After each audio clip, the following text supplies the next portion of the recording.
Welcome to new TV Telugu. ఇప్పుడు AP top 10 చూద్దాం. అల్లూరి సీతారామరాజు జిల్లా జి మాడుగుల మండల కేంద్రంలో నేషనల్ హైవే 516 ఈ రోడ్డు పనులు జరుగుతున్నాయి.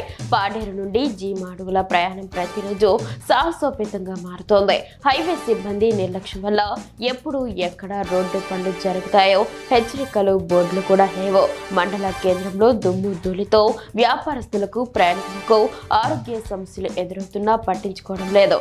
దుమ్ము లేకుండా కనీసం వాటర్ సర్వీసింగ్ కూడా చేయకపోవడం అధికారుల బాధ్యత రాహిత్యాన్ని స్పష్టం చేస్తుందని ప్రజలు తెలుపుతున్నారు.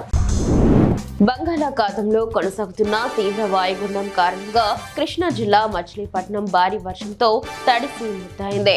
చిరు జల్లులతో కురుస్తున్న వర్షం జనజీవనాన్ని రోజువారీ పనులను ఆటంకపరిచింది. వర్షం పెరుగుతున్న కొద్దీ రైతులు ఆందోళన చెందుతున్నారు. ధాన్యం రాశులను రోడ్ల వెంబడి పెట్టి రైతులు తీవ్ర ఇబ్బందులు పడుతున్నారు.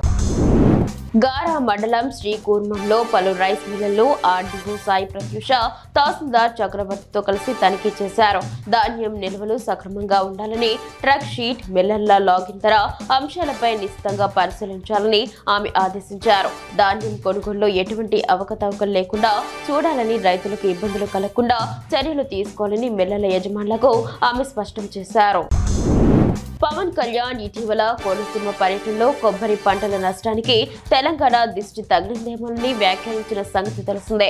ఈ వ్యాఖ్యలపై తెలంగాణ నేతలు ఆగ్రహం వ్యక్తం చేశారు. ముఖ్యంగా బీఆర్ఎస్, కాంగ్రెస్ పార్టీ నేతలు పవన్ కళ్యాణ్ పై తీవ్ర విమర్శలు గుప్పిస్తున్నారు. తాజాగా జనసేన నేత రాయపాటి అరుణ దీనిపై స్పందిస్తూ పనికిరాని వాళ్ళు అంటూ ఒకంత ఆగ్రహం వ్యక్తం చేస్తూ మళ్లీ చల్లబడ్డారు. వీరంతా ఎలా పెద్ద మనుషులు అయిపోయారు అంటూ నిట్టూర్చారు.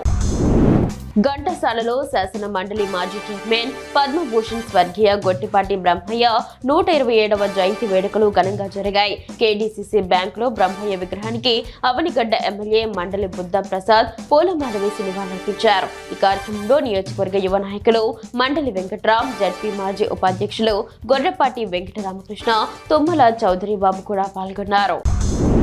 దిత్వా తుఫాను ప్రభావంతో నెల్లూరు నగరంలో ఎడతెరిపి లేకుండా కురుస్తున్న భారీ వర్షాలకు అనేక లోతట్టు ప్రాంతాలు జలమయమయ్యాయి. ముఖ్యంగా Magunta layout under bridge, Atmakur bus stand వద్ద నీరు భారీగా చేరడంతో వాహనాల రాకపోకలు పూర్తిగా స్తంభించిపోయాయి. మాగుంట లేఅవుట్ బ్రిడ్జ్ వద్ద నిలిచిన వర్షపు నీటిని మోటార్ల సహాయంతో బయటకు పంపేందుకు అధికారులు ప్రయత్నిస్తున్నారు. దిత్వా తుఫాను ప్రభావంతో మలికీపురం మండలం లక్కవరానికి చెందిన పీసీసీ సభ్యులు రుద్రరాజు, గోపాలకృష్ణరాజు రైతులు తీవ్ర ఇబ్బందులు పడుతున్నారని ఆందోళన వ్యక్తం చేశారు. 1500 రూపాయలు ధరకు గాను దళారులు 1400 రూపాయల ధరకే ధాన్యం కొంటూ రైతులు దోచుకుంటున్నారని ఆయన అన్నారు. ధాన్యం గిట్టుబాటు ధరకు కొంటున్నామని ప్రభుత్వం చెబుతున్నా క్షేత్రస్థాయిలో పరిస్థితి ఆ విధంగా లేదని ఆయన పేర్కొన్నారు. దీనిపై ప్రభుత్వం స్పందించి రైతుల్లో ఆదుకోవాలని రుద్రరాజు, గోపాలకృష్ణరాజు కోరారు.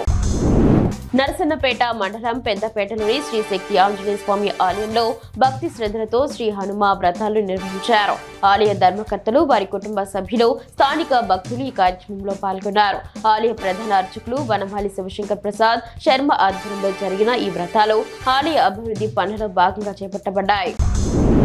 ఆచంటలో మోస్తారు వర్షం కురవడంతో రైతులు ఆందోళనకు గురయ్యారు. రహదారులపై ఆరబోసిన ధాన్యాన్ని తడవకుండా కాపాడుకునేందుకు టార్పాలిన్లతో కప్పేందుకు ఉరుకులు పరుగులు తీశారు. గత కొన్ని రోజులుగా తుఫాను ప్రభావంతో కురుస్తున్న వర్షాల కారణంగా తీవ్ర ఇబ్బందులు పడుతున్నామని అన్నదాతలు ఆవేదన వ్యక్తం చేశారు. వాతావరణం అనుకూలిస్తేనే తప్ప తాము గట్టెక్కే పరిస్థితి లేదంటున్నారు.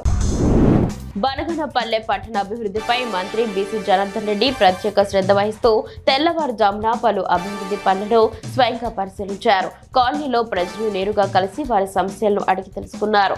అనంతరం పంచాయతీ కార్యాలయంలో అధికారులతో సమావేశమై అభివృద్ధి పనుల పురోగతి నిల్వలు, అవసరమైన చర్యలపై సమీక్షించారు.